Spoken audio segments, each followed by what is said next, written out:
bell pepper, and bell pepper once again. What's up, 23% Nation? This is your man, Coach D. Today, I'm back with fruit of the day, the one and only bell pepper. So maybe you like them, maybe you hate them. Whatever the case may be, please listen on. Why? Because we're about to dive just a little deeper into the wonderful world of the bell pepper. All right, first up, a little bit of background information. The bell pepper is part of the family of foods known as nightshade vegetables. Interesting.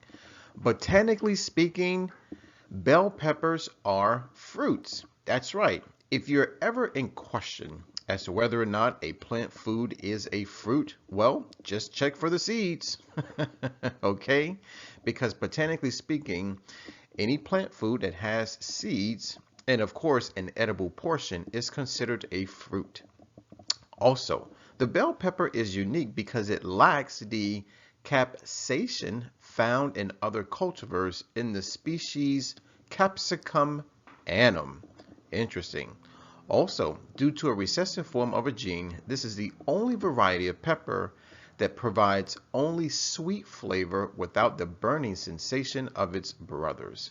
So there you have it, ladies and gentlemen. The bell pepper is the only pepper that lacks that spicy, maybe even irritating quality.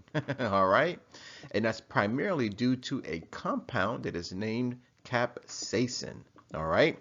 So there you have it, ladies and gentlemen. Just a little bit of background information about the one and only bell pepper. All right, it's time to dive into a few fun facts. There are various color varieties of bell peppers, with the most common being red, yellow, and green. However, you may find them more infrequently in orange, brown, white, and lavender. Now, check out the picture. As you can see, I am providing you with a few examples of those infrequent colors. Also, interestingly, the term pepper was assigned to this food by the one and only Christopher Columbus when importing them back to Europe from the Americas. The bell variety was named because of its bell-like shape. So there you have it, ladies and gentlemen. We now know who officially gave the bell pepper its name. Good old Christopher Columbus. So there you have it, ladies and gentlemen, a few fun facts about bell peppers. All right, now it's time for the not so fun facts. All bell peppers are not grown equally, so be cautious in your shopping. They made the 2016 Dirty Dozen list of foods identified by the Environmental Working Group as having the largest concentration of pesticides. Oh no, when brought in non-organic form.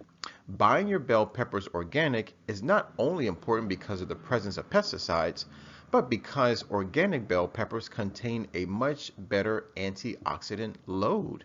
Interesting. Researchers in Poland discovered in 2012 that organic bell peppers contain significantly more vitamin C, total carotenoids, beta carotene, alpha carotene, cis beta carotene, total phenolic acids, and flavonoids compared with non-organic varieties. So, what does all this mean? Well, it simply means that if you want to eat more bell peppers, it's highly recommended that you purchase and, of course, consume the organic varieties as opposed to the ones that are not organic. All right? So there you have it, ladies and gentlemen, the not so fun facts about bell peppers. All right, now it's time to talk about the 520 rule. Basically, the 520 rule is all about food labels. Yes, guys, food labels. Ultimately, the 520 rule is a guide. It lets you know whether or not a food item is a good source or not a good source of any particular nutrient. Now, when we talk about the 520 rule, specifically, we're talking about the percent daily value, abbreviated percent DV. Now, if you take a look at our sample food label, you can see that certain portions are highlighted in different colors.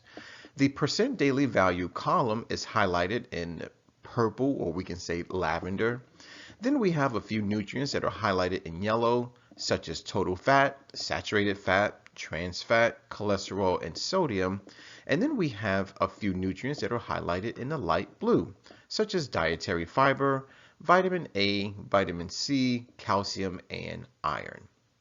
Now, the reason why these particular nutrients cater so well to the 520 rule is because there are some nutrients that you definitely want to consume less of, meaning you want it to have a lower percent DV, and there are certain nutrients that you definitely want to consume more of. Why? Because they have a higher percent DV. So let's get a little more specific, shall we? If a food item offers anywhere from 0% to 9% DV, then technically it is not a good source of that nutrient. If the food item offers 10% to 19% DV, then it is considered a good source of that particular nutrient. If the food item offers 20% DV or greater, then it is considered an excellent source of that particular nutrient. Now, going back to our sample food label, notice that some nutrients, once again, are highlighted in yellow. Now, here's the thing about those particular nutrients, is that you want those percent DVs to be on the lower end of the scale. Why? Because they do a really good job at promoting disease within the body temple. Now, if we take a look at the nutrients that are highlighted in light blue, well, we want those nutrients to have a higher percent DV. Why? Because those nutrients do just the opposite of the others. They not only prevent disease, but they also help to promote health and wellness. So there you have it, ladies and gentlemen, just a little bit of information about the 520 rule. All right, now that we are aware of the 520 rule, let's dive into the nutrition facts of bell peppers. So for today's lecture, we're going to simply say that a single serving of bell pepper is equivalent to one medium-sized red bell pepper, which is equivalent to around 119 grams. So when we eat a medium-sized bell pepper, this is what we're putting into our bodies. Only about 37 calories, 5 milligrams of sodium, not a lot, 7 grams of carbs, 5 grams of sugar, only 1 gram of protein. Now, when it comes to fiber, it does only offer 8% DV, so technically a medium-sized bell pepper is not a good source of fiber. Also, take a look at vitamin C, coming in at a whopping 253% DV. So that simply means that a medium-sized bell pepper is a super duper excellent source of vitamin C. Now take a look at vitamin A, coming in at 75% DV. Amazing, right? So that simply means that one medium bell pepper is an excellent source of vitamin A. Now, vitamin B6 comes in at 17%, so it is a good source of vitamin B6. Folate comes in at 14%, so it is a good source of folate. Next up is vitamin K, coming in at only 7% DV, so unfortunately, bell peppers, medium size, are not a good source of vitamin K. Next up is niacin, coming in at 6% DV. Well, 6% is between 0 and 9%, so unfortunately, bell peppers are not a good source of niacin. And lastly, we have thiamine, which comes in at only 4% DV. So because it's on the lower end of the scale, bell peppers are not good sources of thiamine. So there we have it, guys, a few nutrition facts about the one and only bell pepper. All right, time to dive into the health benefits. But before we do, Coach D wants to drop a few wisdom dimes. Ladies and gentlemen, we have to now talk about the principle of cause and effect, which technically is one of the 7 Hermetic principles. Now, this particular principle states that every cause has its effect and every effect has its cause. There is no such thing as chance and or luck. In other words, everything happens for a reason. So what does this all translate to? What it simply means is that if you want to be healthy, you have to cause it to happen. On the flip side, if you want to be diseased, well, you have to cause that to happen as well. So let's focus on health. Let's focus on wellness. So let's begin to eat more bell peppers. That way, the health benefits end up as the effects, and the nutrition facts, or shall we say the nutrition contents, end up as the as the causes, right? So here's what happens once you put a bell pepper inside of your body. It's going to help you to lose weight. It's going to reduce your risk of cancer and heart disease. It's going to support healthy eyes. It's going to improve your immunity. It's going to help reduce inflammation. It also helps you maintain good mental health. It's going to keep your skin glowing and healthy. And lastly, ladies, yes, ladies, is going to promote a healthy pregnancy. So there you have it, ladies and gentlemen, a few health benefits of the one and only bell pepper. All right, now it's time to talk about food, specifically vegan food. Guys, it's time for us to visit our website for everything vegan. Say hello to forksoverknives.com, which, by the way, comes from the movie Forks Over Knives, which I highly recommend you watch. Now, as usual, I went to the website, did just a little bit of research on bell peppers, and look at what I found. Two amazing vegan bell pepper recipes that I want to share with you right now. Now, the first one is entitled Mini Bell Pepper Poppers. Take a look at the picture. Looks delicious. The second recipe is roasted tomato and red pepper soup. Take a look at that picture. Looks scrumptious. Now, perhaps your appetite has been whet, right? Maybe you're hungry. Maybe you are ready to make these recipes.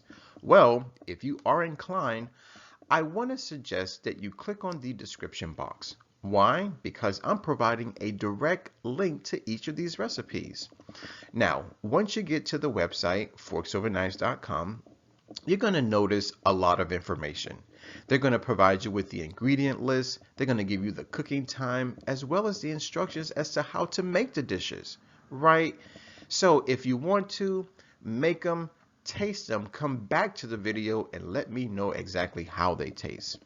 So there you have it, ladies and gentlemen. Not one, but two amazing vegan bell pepper dishes waiting for you. All right, 23% Nation, I hear you. A lot of you say, Coach D, I really appreciate the recipes. I really like the fun facts as well as the not so fun facts. But what I really want to know is, when should I eat more bell peppers? Well, guys, the perfect day, and I do mean the perfect day, to eat more bell peppers is Nature Day. What? Nature Day? Yes, Nature Day. Ladies and gentlemen, Nature Day happens to be the first day of the 23% challenge. Now, maybe you've been living on the rock and you know absolutely nothing about the 23% challenge. Well, in a nutshell, the 23% challenge is a monthly 7-day wellness program that is designed to help improve your health, your wealth, as well as your relationships. Oh, and it also helps to save planet Earth. That's right, guys, in only 7 days. As a matter of fact, it's the first 7 days of every single month, meaning the first all the way through the 7th.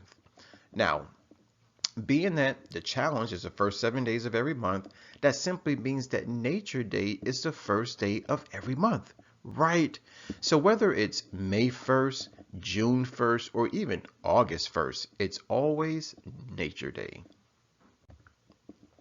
Okay, now some of you are probably intrigued. Some of you are probably excited.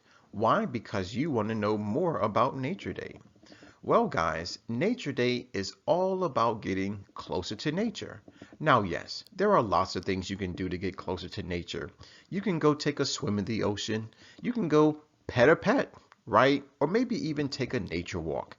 But today, I want to talk with you about getting closer to nature by simply eating it. That's right, guys. It's time for us to eat more plants. Now, perhaps you want to eat more plants for health reasons, right? Or maybe you're just simply thinking about transitioning to a whole food plant-based diet. Nice. So if you're that type of person, then today I want to offer you 3 solutions that I believe can definitely help you out. Guys, let's try to become a 3%, 13%, or even a 23% vegan. Now, starting with the first type is a 3% vegan. Now, basically what that translates to is that you only eat plant foods only one day out of an entire month, right? And of course, you drink only water. Now, the second type is a 13% vegan, which means you only eat plant foods only 4 days out of an entire month. And lastly is a 23% vegan, which translates to only 7 days out of an entire month of eating only plant foods and drinking only water. Now, some of you may be wondering, well, which type of vegan are you, Coach D? Well, I am a 23% vegan, meaning for the first 7 days of every single month, I only eat what Mother Nature provides, right? Meaning plant foods. So which plant foods do I eat? Well, I consume all plant foods that come from the 5 food groups of plant foods, meaning all fruits, all vegetables and herbs, all legumes, meaning beans and peas, all whole grains, and of course, all nuts and seeds. And I only drink good old water. So there you have it, ladies and gentlemen. We now know more about Nature Day. All right. Now, because I want you to have a successful Nature Day, whether you are 3%, 13%, or 23% vegan, right? So today I want to offer you just a few tips, okay? Number 1, go visit your local grocery store. Now, it doesn't matter which grocery store you walk into, just be sure it has 2 things. Number 1, a produce section, and number 2, a freezer aisle. Now, the reason why you're going to spend the majority of your time in those 2 sections is because that's where you're going to find your plant foods, right? In the produce section, you're going to find the fresh varieties, and in the freezer aisle, you're going to find the frozen varieties. I will say this, that if you think you can eat your plant foods very quickly, then purchase all fresh options. If you think it's going to take you a long time to eat your plant foods, then go with the frozen varieties. Tip number 2 is to go visit a farmer's market. Yes, guys, farmer's markets are amazing for a few reasons. Number 1, they only sell organic produce, right? Which means less pesticides and less herbicides. Also, because the food is grown locally, that simply means less transportation time, which once again means fewer chemicals being sprayed on the produce. It also means that the farmers save money, which then that savings is then transferred over to you, the end consumer. Lastly, I'm sorry, not lastly, but thirdly, go visit the prepared dishes section of your local grocery store. Here's the thing. Some of us say we don't have time to cook. Some of us say we don't know how to cook plant foods. Well, a shoemaker to his shoes. So simply walk on over to the prepared dishes section, which may also be known as the kitchen. Take a look at their options and maybe even talk to the person behind the counter and ask them if they have any vegan or vegetarian options. If they do, and you don't quite recognize it, just simply ask for a taste sample. They'll provide it to you. Hopefully you like it, and then purchase it by the pound or maybe even 2 pounds. And my last tip for Nature Day is for you to go visit a vegan restaurant. That's right, guys. It's time for us to help support the wellness community by simply eating at vegan restaurants. Now, perhaps you don't know that vegan restaurants exist. Well, I'm here to let you know that they actually do. All you have to do is a quick Google search, right? Type in vegan restaurants near me, and within less than half of a second, Google will give you all of your desired results. Now, if you decide to go to a vegan restaurant, do 2 things. Number 1, Let them know that Coach D sent you. And number two, be sure to order something that has bell peppers in it. So there you have it, ladies and gentlemen. 4 tips to help make your nature day successful. All right, it's time for our question of the day, which comes from yours truly. Why? Because we have inquiry minds. So we want to know, which explorer named the bell pepper? Right? So please go back to the video if you didn't quite catch it. All right, and write your answer in the comment box below. Guys, I want to thank you for watching. I definitely want to thank you for listening. As always, let's eat well, feel well, think well, do well, be well. This is your man, Coach D. Now, before I sign out, I gotta ask you to please subscribe, like, and share the video. And don't forget to use our 3-word mantra. It's hashtag eat more plants. As stated earlier, my name is Coach D. I'm signing out, but always remember to take care, God bless, and never ever forget that Coach D loves you.